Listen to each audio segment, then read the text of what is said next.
وفاقی وزیر عبدالعلیم خان سے ترکی، سعودی عرب اور سری لنکا کے وزرائے ٹرانسپورٹ اور مواصلات کی الگ الگ ملاقاتیں، علاقائی لاجسٹک شراکت داری، کاروباری تعاون اور ٹرانسپورٹ رابطوں کے فروغ پر اتفاق کیا گیا۔ وفاقی وزیر نے مہمان وزراء کو پاکستان کے مکمل تعاون کی یقین دہانی کرائی۔ اسلام آباد میں وفاقی وزیر مواصلات عبدالعلیم خان نے ترکی کے وزیر ٹرانسپورٹ اور انفراسٹرکچر عبدالقادر اوغلو سے ملاقات کی ہے۔ عبدالعلیم خان نے کہا کہ پاکستان ترکی کے ساتھ لاجسٹک پارٹنرشپ چاہتا ہے اور NLC کے ذریعے شراکت داری ممکن ہے۔ ترکی کے وزیر نے پاکستان میں معاشی شراکت داروں کے ساتھ مل کر کام کرنے کے عزم کا اظہار کیا۔ ملاقات میں دو طرفہ کاروباری روابط بڑھانے پر اتفاق ہوا، جبکہ چیئرمین NHA کو پاک ترکی مواصلاتی امور کے لیے فوکل پرسن مقرر کیا گیا۔ عبدالعلیم خان نے کہا کہ ترکی کی ترقی صدر رجب طیب اردوان کی قیادت میں قابل تحسین ہے اور ترکی کی ہر گلی میں پاکستانیوں کی موجودگی دونوں ملکوں کے مضبوط تعلقات کی علامت ہے۔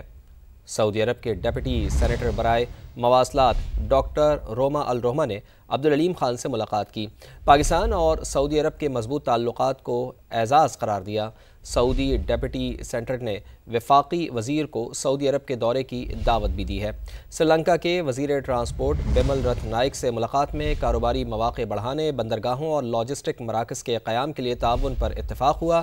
سری لنکن وزیر نے بس بیڑے کی جدید کاری اور بدھ مت کے ثقافتی ورثے کے فروغ کے لیے پاکستان سے تعاون کی درخواست کی۔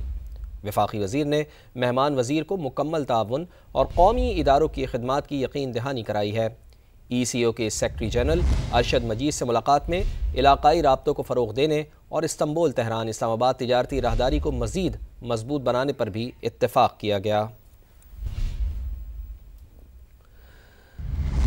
اسلام آباد میں ریجنل ٹرانسپورٹ منسٹرز کانفرنس ترکی کے وزیر ٹرانسپورٹ عبدالقادر اوغلو نے کہا ہے کہ پاکستان ان ممالک میں شامل ہے جو درست اندازے اور منصوبہ بندی سے مستقبل کو بدلنے کی صلاحیت رکھتے ہیں۔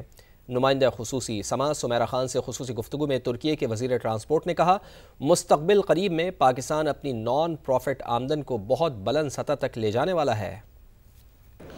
اس وقت میرے ساتھ ترکی کے minister for transportation and infrastructure mister Abdulkadir موجود ہیں۔ میں ان سے بات چیت کرنا چاہوں گی۔ My question would be from you that how do you see Pakistan's all efforts to connect the region in one go and how do you see that the benefits of this international conference? Bölgesel Ulaştırma Bakanları Konferansı yapılıyor. Yakın bölgedeki bütün ülkeler davet edildi ve bu anlamda bir araya geldi. Tabii Pakistan'ın çok stratejik bir konumu var. Hem Orta Asya ile bağlantısı hem de denize olan bağlantılarıyla beraber Doğu-Batı ekseninde ki taşımacılık noktasında önemli bir konuma sahip. Özellikle son zamanlarda hayata geçirdiği Kıvadar Limanı'nın çok kıymetli olduğunu söylemek isterim.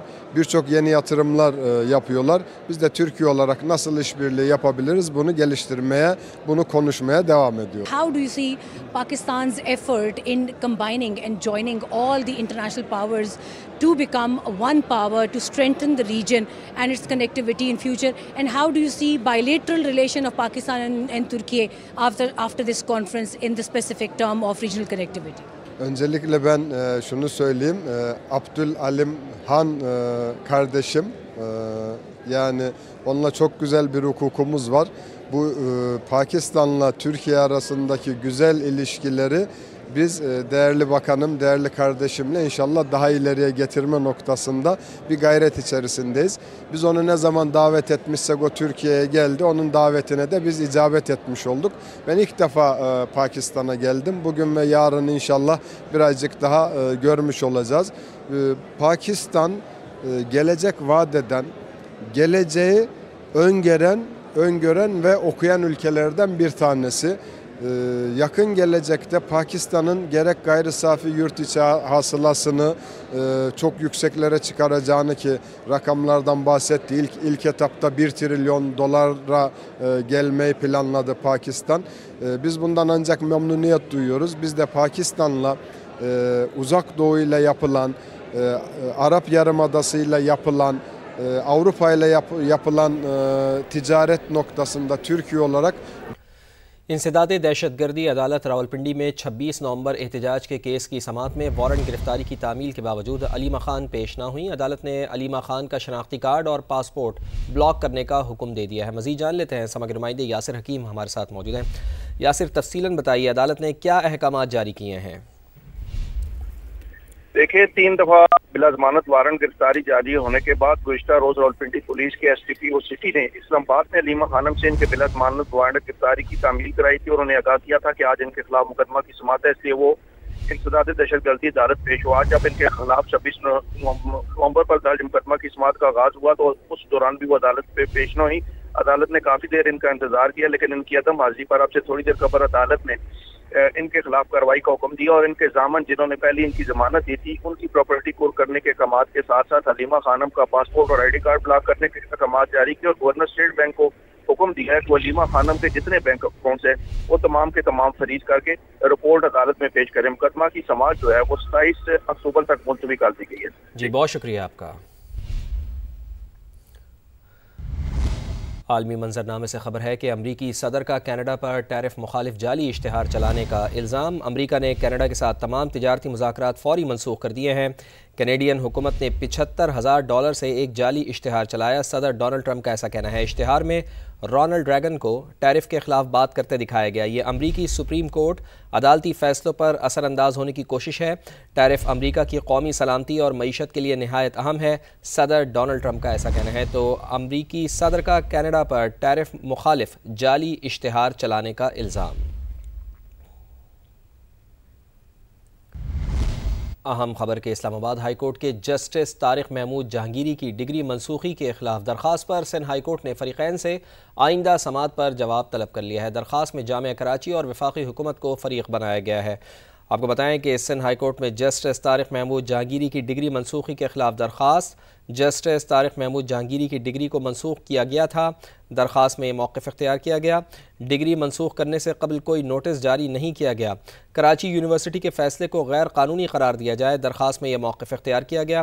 درخواست میں جامعہ کراچی اور وفاقی حکومت کو فریق بنایا گیا ہے۔ سندھ کے سینئر وزیر شرجیل انعام میمن کہتے ہیں کہ سندھ حکومت ثقافت، تاریخ اور عوامی جد و جہد کو اجاگر کرنے کے لیے جدید میڈیا اور فلم سازی کو مؤثر ذریعہ سمجھتی ہے۔ سندھ کے سینئر وزیر شرجیل انعام میمن کی زیر صدارت محکمہ اطلاعات کے کانٹینٹ اینڈ پروڈکشن بورڈ کا اجلاس منعقد ہوا۔ اجلاس کو بریفنگ دی گئی کہ محکمہ اطلاعات کے 4 فلمی منصوبے مکمل ہو چکے ہیں، جن میں 3 دستاویزی فلمیں اور 1 فیچر فلم شامل ہے۔ شرجیل انعام میمن نے کہا کہ سندھ حکومت فنون لطیفہ، فلم اور میڈیا کے شعبوں میں سرمایہ کاری کو فروغ دے رہی ہے۔ محکمہ اطلاعات کے فلمی منصوبے صوبے کے مثبت تشخص کو نمایاں کرنے کے ساتھ ساتھ نوجوان فلم سازوں اور اداکاروں کو اپنی تخلیقی صلاحیتیں سامنے لانے کے مواقع فراہم کریں گے۔ آزاد کشمیر کا 78واں یوم تاسیس آج منایا جا رہا ہے۔ مظفر آباد میں منعقدہ مرکزی تقریب میں وزیر اعظم آزاد کشمیر نے پرچم کشائی کی۔ اس موقع پر پولیس کے دستوں نے سلامی دی۔ اس حوالے سے مزید بتا رہے ہیں مظفر آباد سے نمائندہ سما امیر الدین مغل۔ جی بالکل، آزاد کشمیر کا 78واں یوم تاسیس آج آزاد کشمیر بھر میں بھرپور طریقے سے منایا جا رہا ہے۔ دالپور مظفر آباد میں مرکزی تقریب کا انعقاد کیا گیا، جس میں وزیر اعظم آزاد کشمیر چودھری انوار الحق نے پرچم کشائی کی اور انہوں نے پریڈ کا معائنہ بھی کیا۔ پولیس کے چاق و چوبند دستوں نے سلامی بھی پیش کی۔ اس طرح آزاد کشمیر کے دیگر اضلاع جو ہیں 10 ان میں بھی تقریبات کا سلسلہ جاری ہے۔ مختلف اداروں کی جانب سے، محکموں کی جانب سے اور تنظیموں کی جانب سے بھی تقریبات کا انعقاد کیا جا رہا ہے۔ آج آزاد کشمیر بھر میں عام تعطیل ہے۔ 1947 کو آج کے روز آزاد کشمیر کی انقلابی حکومت قائم کی گئی تھی، جس کا مقصد مقبوضہ کشمیر کی آزادی کے لیے جدوجہد کرنا ہے، اور ہر سال کشمیری اس دن کو اس تجدید عہد کے ساتھ مناتے ہیں کہ جب تک مقبوضہ کشمیر آزاد نہیں ہوتا وہ اپنی جدوجہد ہر محاذ پر جاری رکھیں گے۔ جی بہت شکریہ، آپ ہمیں آگاہ کر رہے تھے۔ معاشرے میں ازدواجی رشتوں کی بنیادیں کمزور پڑنے لگیں۔ رواں برس لاہور کی عدالتوں سے 6000 خواتین نے اپنے شریک حیات سے علیحدگی اختیار کر لی۔ لاہور سے دیکھیے ارشد علی کی رپورٹ۔ میں ان کے بغیر ایک منٹ نہیں رہ سکتا۔ مجھے بتا دیں کہ میں کیسے رہ رہا ہوں، میں کیسے زندگی گزار رہا ہوں۔